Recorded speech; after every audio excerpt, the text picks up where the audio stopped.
అయితే ఈ సినిమాకి ముందుగా అందరూ అనుకుంది 'దేవిశ్రీ ప్రసాద్‌ని మ్యూజిక్ డైరెక్టర్‌గా అనుకున్నారు 'దూకుడుకి'. అవును. అయితే ఒక కొత్త కుర్రాడు దానికంటే ముందే అంటే ప్రాజెక్టు ఫైనల్ కాకముందే వచ్చిపోతూ శ్రీను వైట్ల గారిని, టీమ్‌ని కలుస్తా పోతూ వస్తూ ఉన్నాడు.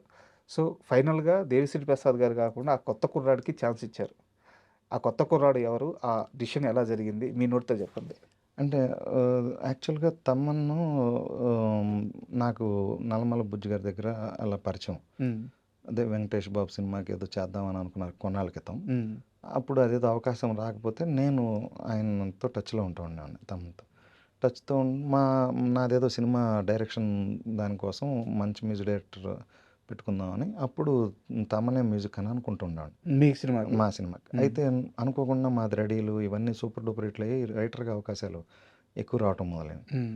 సరే ఏదో 2 పడవల మీద కాలు పెట్టి ఎళ్ళకుండా ఒకటి ఫోకస్‌గా ఎళ్దామని చెప్పి రైటింగ్ సైడ్ ఉన్నాను. ఆ టైంలో నేను 'సీను వైట్ల' గారిని పరిచయం చేశాననమాట ఒకసారి.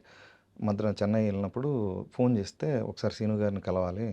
కల్పిస్తారా?" అనంటే అలా నేను కల్పించడం జరిగింది. హ్మ్.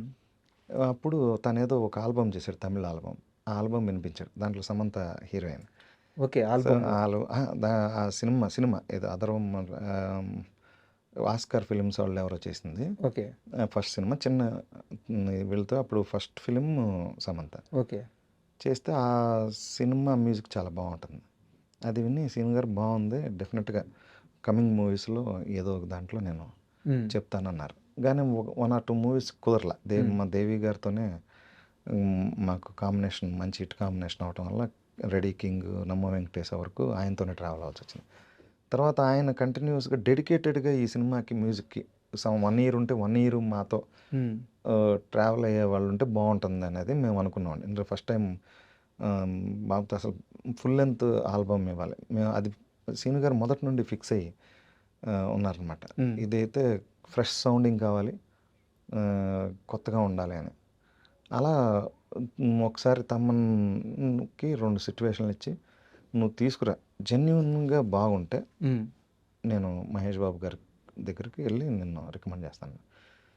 సో, 2 సిట్యుయేషన్‌లు 'ఈ దూకుడు' సాంగ్ ఒకటి, 'గురువారం అబ్బా! మార్చి' ఒకటి 2 2 బ్లాక్ 2 బస్టర్‌లు. అసలు ఆయన చాలా బాగా చేసుకొనొచ్చాడు. హ్మ్. సీను గారు విన్న వెంటనే ఎక్సైట్ అయ్యి అప్పటికప్పుడే నాకు ఫోన్ చేసి, "ఒకసారి అర్జెంట్‌గా రాకపోయినా నాకు వినిపించారు. సార్ అదిరిపోయినాయి సార్.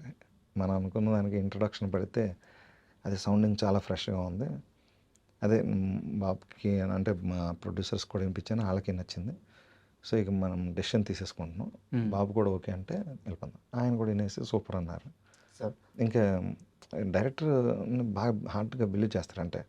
సో, అలా ఓకే అన్న తర్వాత ఇంకా అనౌన్స్ చేయటం. అంతేకాకుండా ఆయన మళ్ళీ నెక్స్ట్ ఇమ్మీడియేట్ 'బిజినెస్ మెన్‌కి' కూడా ఆయన్ని అవును. చేశారు. 2 బ్యాక్ టు బ్యాక్.